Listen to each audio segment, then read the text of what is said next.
The quiet college town of Moscow, Idaho, was shattered in November 2022 when 4 University of Idaho students were brutally murdered in their off-campus home.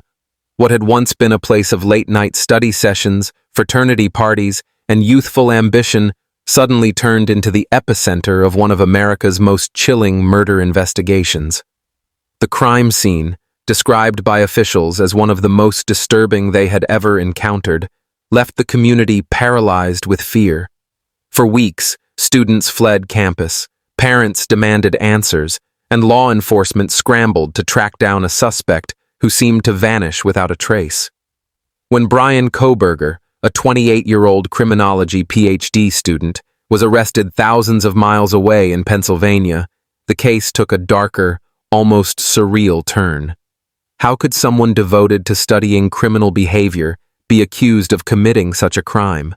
His arrest ignited a media firestorm, with headlines painting him as a monster, an enigma, or even a cautionary tale of obsession gone wrong.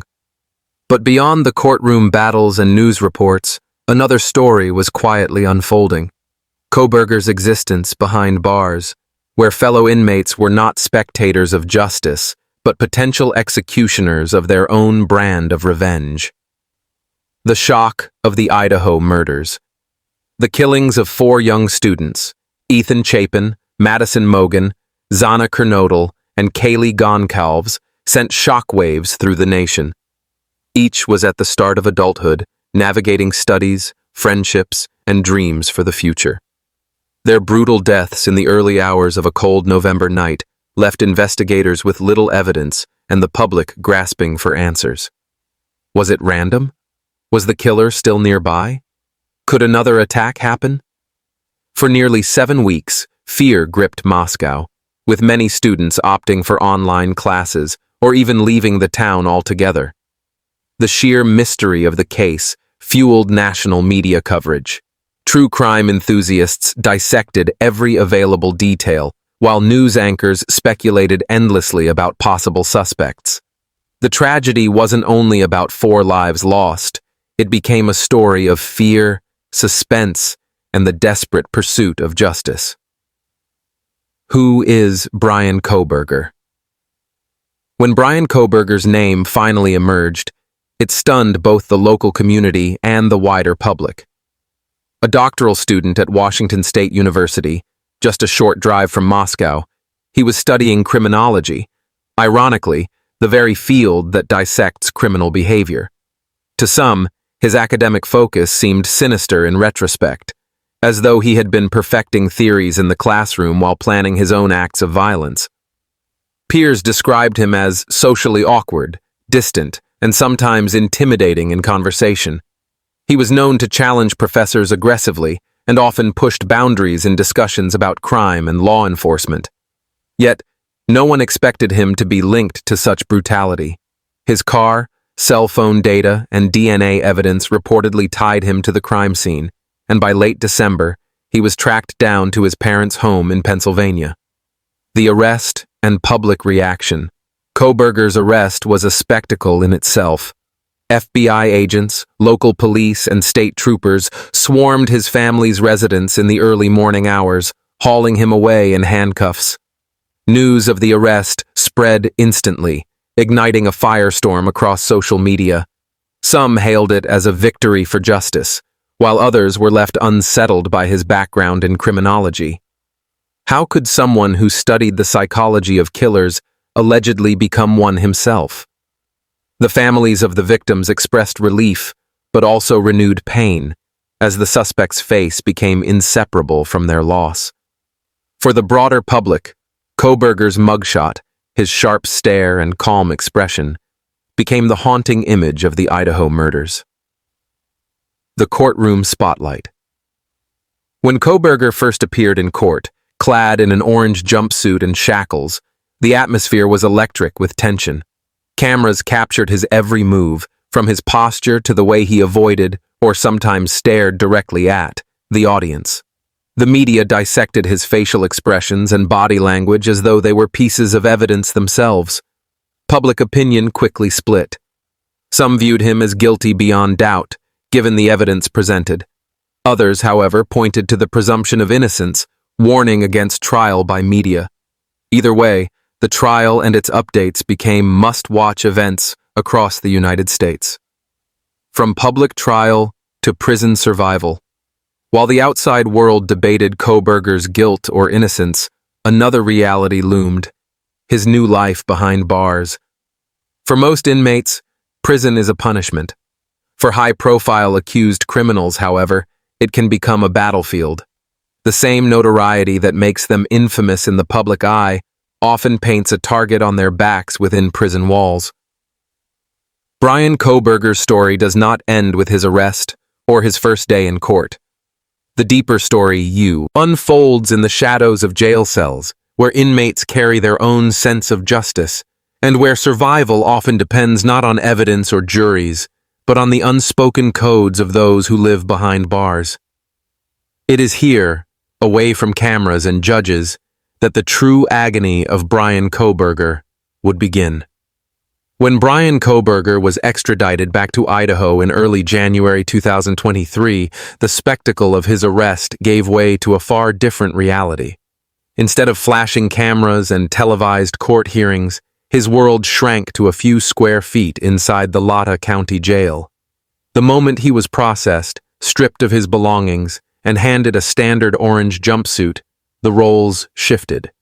He was no longer the doctoral student in criminology, nor the enigmatic figure dominating headlines. Inside those walls, he was just another inmate, subject to rules, routines, and the silent hostility of men who lived by a far different code. From the beginning, his custody was unlike most others. The jail staff knew that Kohberger's notoriety made him both a liability and a target. He was kept under close supervision, often in isolation, away from the general population. His days blurred into a monotonous cycle. Meals passed through a slot in the door, early wake-up calls, restricted showers, and the occasional phone call to family or lawyers. What might seem like ordinary acts, reading, exercising, or scribbling in a notebook, became his only relief from the crushing repetition of confinement. Solitude kept him physically safe, but isolation has a way of working its own brand of punishment. Each passing hour in silence seemed to weigh heavier than the last. Despite his separation, he was never invisible.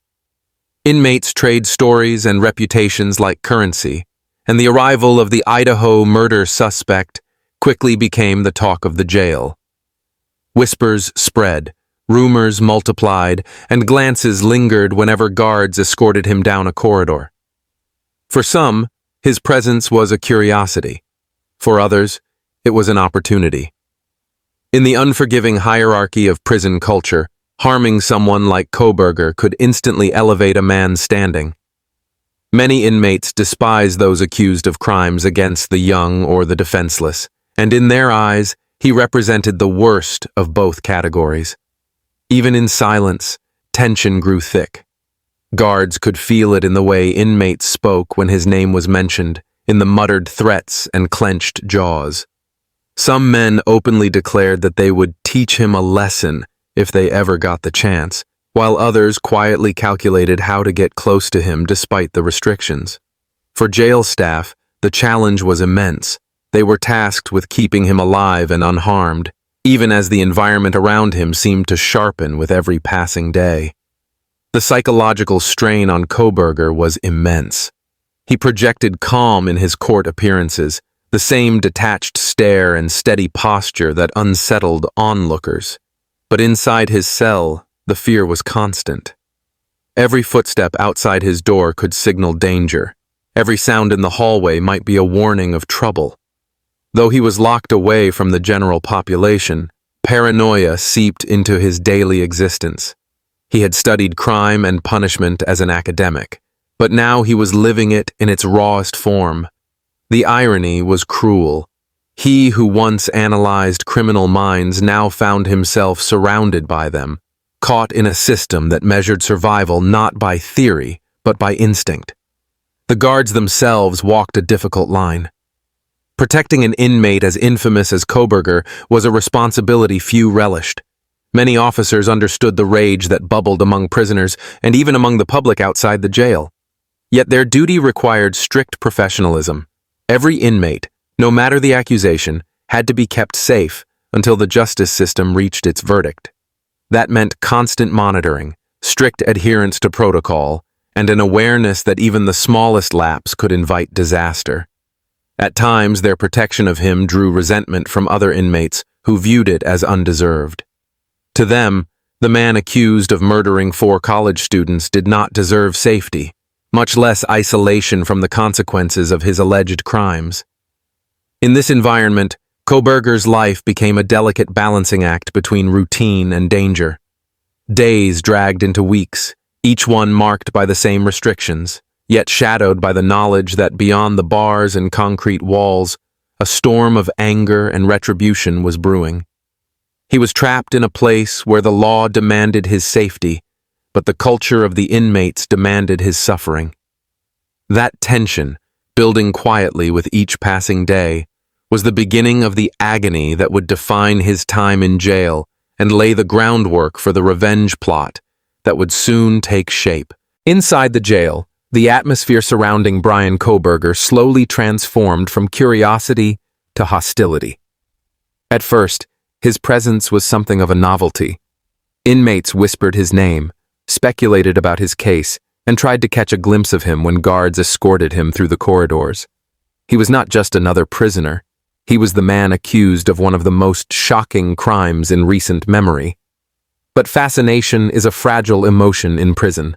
Very quickly, it hardened into something darker. The inmate population saw Kohberger through a lens of their own code. In the culture of incarceration, not all crimes are weighed equally. Thieves, drug dealers, and even violent offenders often find a kind of acceptance. But those accused of harming women or children occupy the lowest rung of the hierarchy, despised by nearly everyone else. To many inside the Lada County Jail, Kohberger symbolized betrayal of innocence, accused of murdering 4 young students who had their whole lives ahead of them. Whether or not the courts had proven his guilt mattered little within those walls.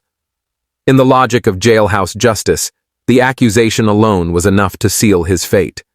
Word of his charges spread like wildfire. Inmates pieced together the story from news reports, guard chatter, and the ever-creative rumor mill that thrives behind bars. Some exaggerated details, others invented entire narratives, but all of it pointed in the same direction. Kohberger was a man to be despised.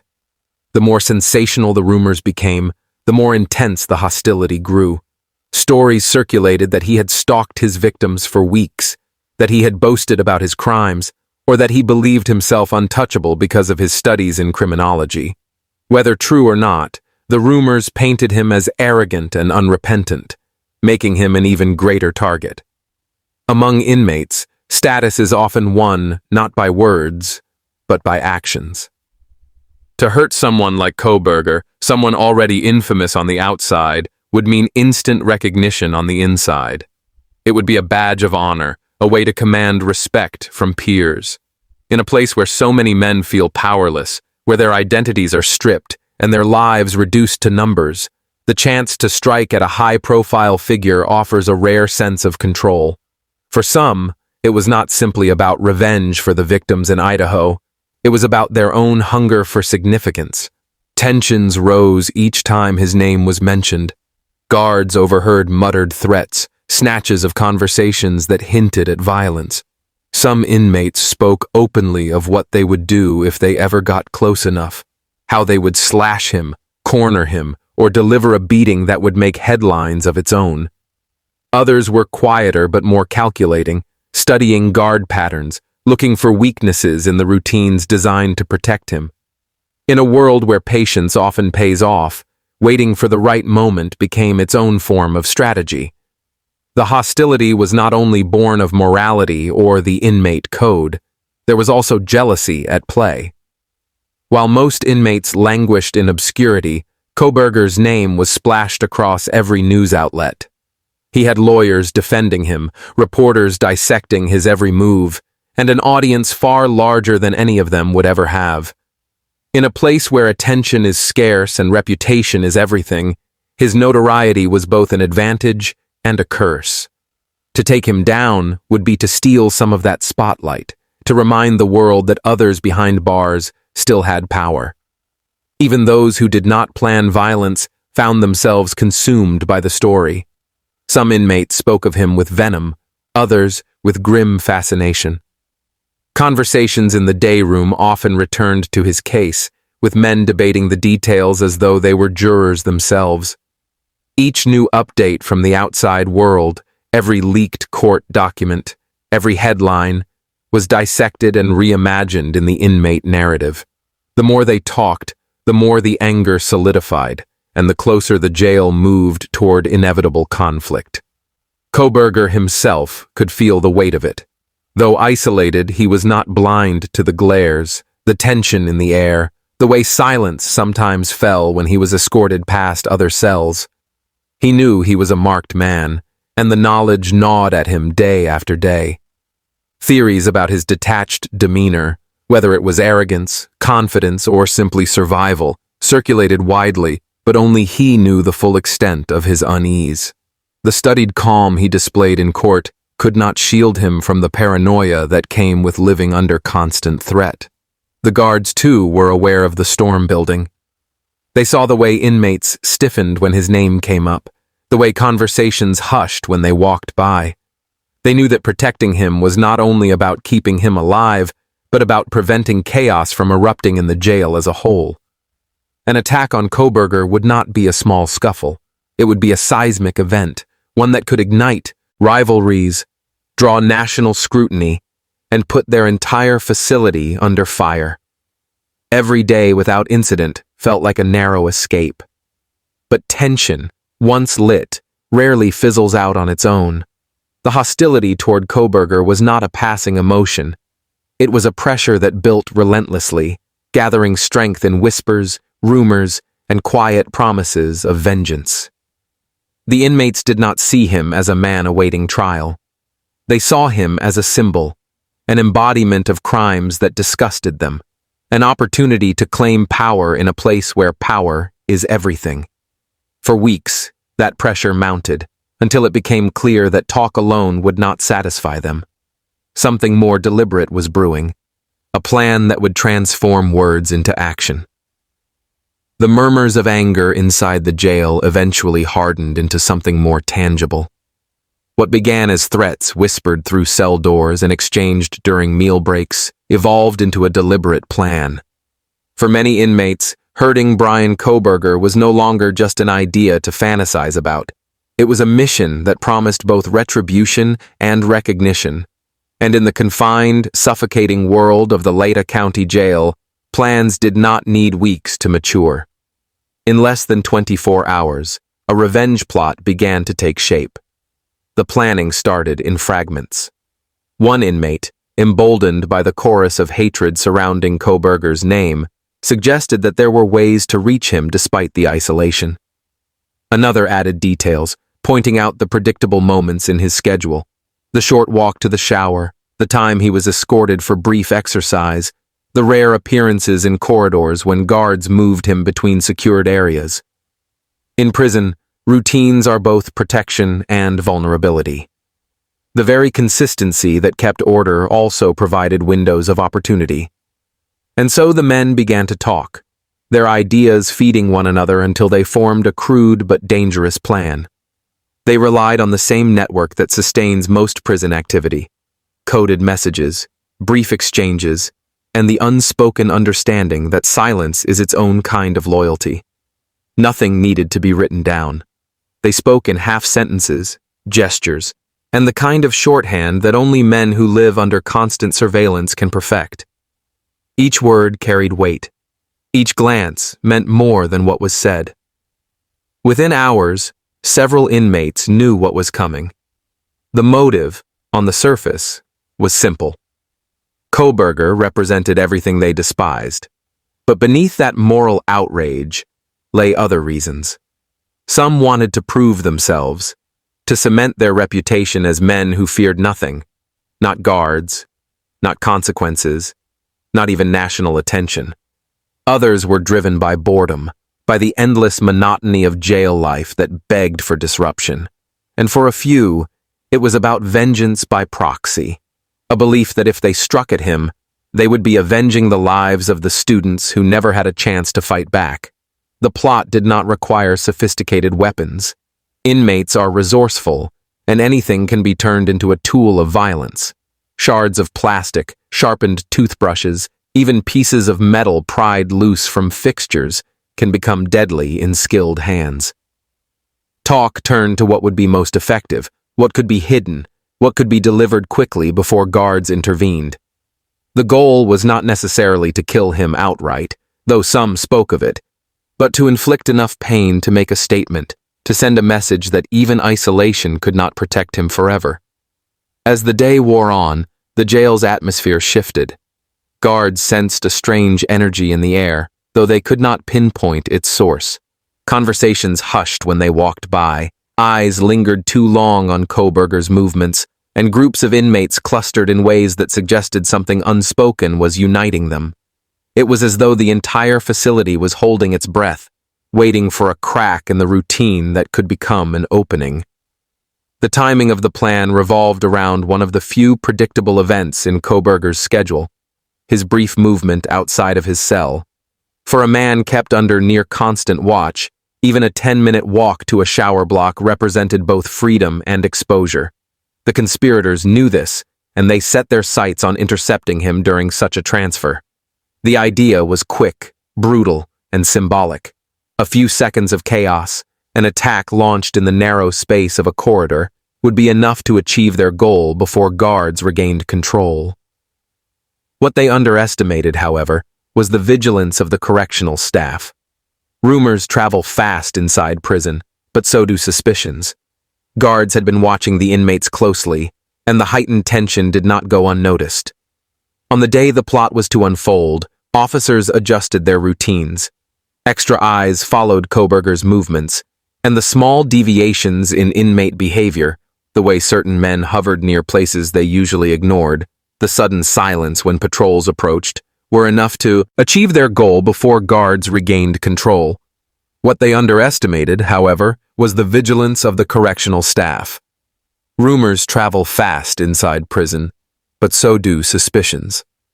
Guards had been watching the inmates closely, and the heightened tension did not go unnoticed. On the day the plot was to unfold, officers adjusted their routines. Extra eyes followed Kohberger's movements and the small deviations in inmate behavior, the way certain men hovered near places they usually ignored, the sudden silence when patrols approached, were enough to confirm that something dangerous was brewing. The confrontation never reached its bloody climax, but the fragments of the plan came close enough to shake the facility. One inmate, already armed with a makeshift weapon, was intercepted at a critical moment. Another was caught lingering in a restricted area, his excuse flimsy and transparent. Guards clamped down quickly, separating suspected participants and tightening the protocols around Kohberger's movement. In a matter of hours, the plot collapsed, undone by the very surveillance and discipline that inmates spend their lives trying to outmaneuver. Yet even though the attack was thwarted, its shadow lingered. Kohberger knew, perhaps more clearly than ever before, that his life was in constant danger. The whispers of threats had turned into organized action, proving that his isolation was not impenetrable. For the other inmates, the failure did not erase the anger. If anything, it deepened their resolve. Some muttered that next time they would not be so sloppy. Others took pride simply in the fact that they had forced guards to scramble, that they had reminded everyone how fragile control really was inside those walls. For the jail staff, the incident underscored the thin line between order and chaos. Protecting Kohberger was not just about one man's survival. It was about preventing the facility from exploding under the weight of its own tensions. An attack, successful or not, would have triggered investigations, lawsuits, and national outrage. It would have turned the Lada County Jail into a spectacle and its staff into scapegoats. By shutting the plan down, they preserved not only Kohberger's life, but their own fragile grip on order. The inmate's revenge plot never reached the point of bloodshed, but its near realization left an indelible mark. For 24 hours, Kohberger lived under the shadow of imminent violence, his fate hanging on the thin thread of routine and surveillance. For the men who conspired against him, it was proof that even a high-profile prisoner, locked in isolation and surrounded by guards, was never truly beyond their reach.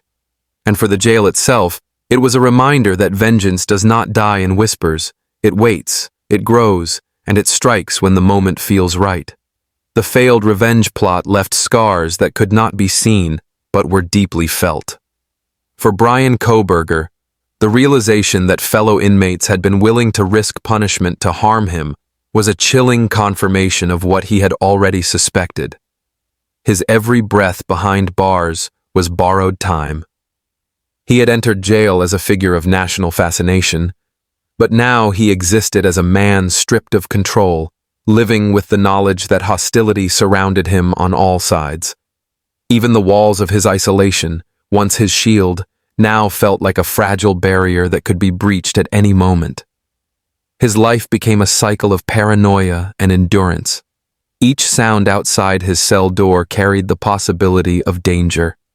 The shuffle of footsteps, the metallic rattle of keys, the sudden clang of doors closing, all triggered the memory of how close violence had come. Nights stretched endlessly, haunted by the thought that the next day could bring another attempt.